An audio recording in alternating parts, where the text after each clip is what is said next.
നാശമകറ്റുവാൻ മാനുജരൂപിയായി, നാശമകറ്റുവാൻ മാനുജരൂപിയായി ഭൂമിയിൽ വന്നവനെ സദാ തവ, ഭൂമിയിൽ വന്നവനെ സദാ തവ ദേവസുതാവന്ദനം സദാ തവ യേശുപരാവന്ദനം.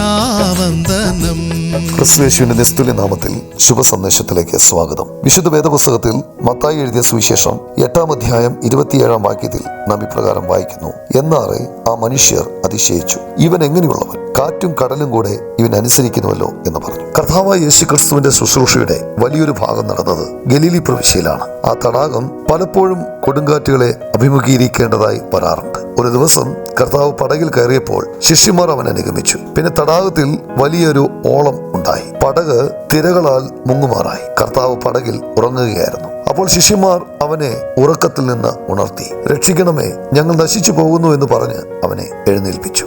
അവൻ അവരോട്, അല്പവിശ്വാസികളെ, നിങ്ങൾ ഭീരുക്കളാകുവാൻ എന്ത് എന്ന് പറഞ്ഞ ശേഷം എഴുന്നേറ്റ് കാറ്റിനെയും കടലിനെയും ശാസിച്ചപ്പോൾ വലിയ ശാന്തതയുണ്ടായി. എന്നാൽ ആ മനുഷ്യൻ അതിശയിച്ചു, ഇവൻ എങ്ങനെയുള്ളവൻ, കാറ്റും കടലും കൂടെ ഇവനെ അനുസരിക്കുന്നുവല്ലോ എന്ന് പറഞ്ഞു. സർവ്വമാനവരാശിയെയും പാപത്തിൽ നിന്ന് വീണ്ടെടുക്കാൻ കർത്താവായ യേശുക്രിസ്തു ക്രൂശിൽ നമുക്ക് പകരമായി മരിച്ചു, അടക്കപ്പെട്ടു. 3-ാം ദിവസം മരിച്ചവരുടെ ഇടയിൽ നിന്നും ഉയർത്തെഴുന്നേറ്റു.